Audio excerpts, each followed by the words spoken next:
இனிமையான நண்பர்களே, அன்புள்ளம் கொண்ட சொந்தங்களே, அனைவருக்கும் வணக்கம். நேற்று மார்ச் 20ஆம் தேதி வரலாற்றில் ஒரு பிரசித்தி பெற்ற நாள்.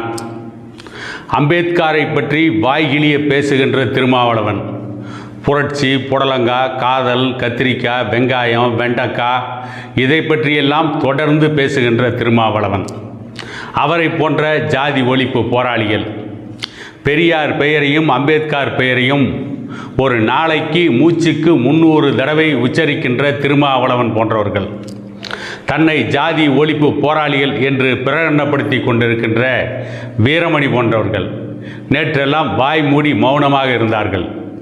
ஏனென்றால் நேற்று வரலாற்றிலே ஒரு பிரசித்தி பெற்ற நாள். வேங்கை வயலில் மலம் கலந்த பிரச்சனையில் அமைதி காத்த திருமாவளவன் அந்த குற்றவாளிகள் மீது நடவடிக்கை எடுக்கப் போகிறோம் என்று சொன்னவுடன் அவருடைய சமூகத்தை சார்ந்தவர்கள் என்கின்ற ஒரே காரணத்திற்காக அந்த குற்றவாளிகளை ஆதரிக்கின்ற வகையில் பேசினார். இதே திருமாவளவன் வன்னியர்களுக்கு எதிராக பேச வேண்டுமென்றால் மேல்பாதி திரௌபதி அம்மன் ஆலய விவகாரத்திலிருந்து இன்னும் பல விவகாரங்களில் வன்னியர்களுக்கு எதிராக மிகப்பெரிய கொக்கரிப்பை வெளிப்படுத்துவார். வன்னியர்களுக்கு எதிராக எப்பொழுதும் கொக்கரிக்க திருமாவளவன் தயங்கியதே இல்லை.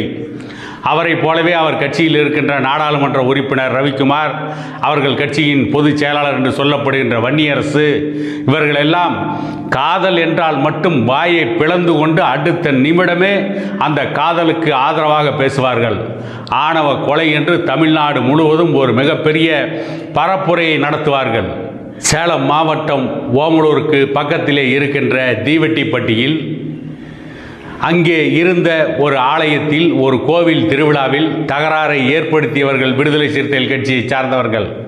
அது சிசிடிவி கேமராவில் ஆதாரமாக வெளிவந்த பிறகும் கூட அதை பற்றி வாய்கிழிய பேசியவர்கள், ஜாதி ஆணவம் என்று பேசியவர்கள், வன்னியர் சமூகத்தின் மீது குற்றச்சாட்டை வைத்தார்கள். இப்படி கண்ணுக்கு முன்னாலேயே இவர்கள் கட்சியினர் செய்த குற்றங்களை கூட மறைத்து பேசிக்கொண்டிருக்கின்ற திருமாவளவன் நேற்று வரலாற்றிலே நடந்த ஒரு முக்கியமான செய்தி என்னவென்று கேட்டால்,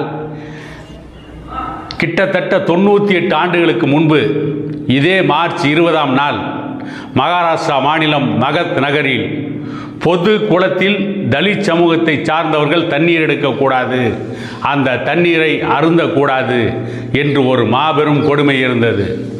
அந்த கொடுமைக்கு எதிராக அந்த பொது குளத்தில் தண்ணீரை எடுத்து குடிப்பது, அந்த பொது குளத்தில் தலித் சமூக மக்களும் அந்த பொது குளத்தில் தண்ணீரை அருந்துவது என்று ஒரு சத்தியாகிரக போராட்டத்தை நடத்தி தலித் சமூக மக்களையும் மற்ற மக்களையும் ஒன்றாக திரட்டி அந்த பொது குளத்திலே தண்ணீர் குடிக்கின்ற சத்தியாகிரக போராட்டத்தை நடத்தினார் அம்பேத்கர்.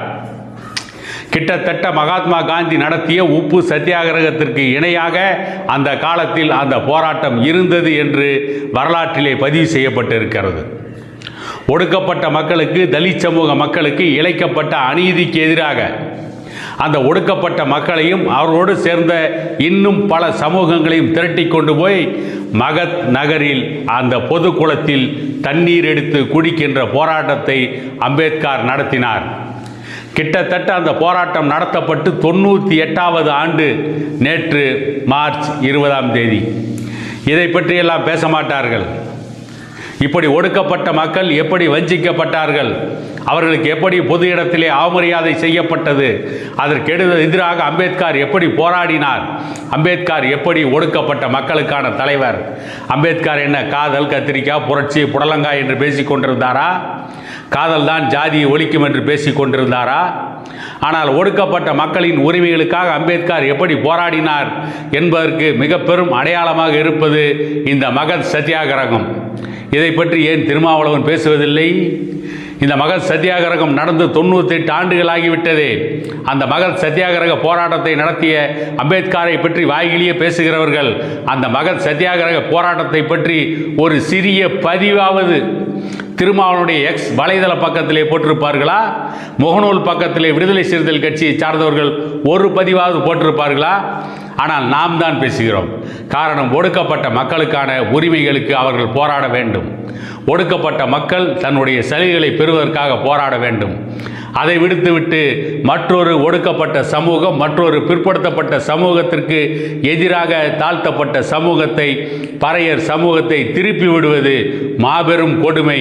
அது அரசியல் வேசித்தனம் என்பதற்காகத்தான் இதையெல்லாம் நினைவூட்ட வேண்டிய இடத்திலே நாம் இருக்கிறோம் என கூறிக்கொண்டு இன்னொரு காணொளியில் உங்களை சந்திக்கும் வரை உங்களிடமிருந்து விடைபெறுவது உங்கள் எடப்பாடி துரைசாமி.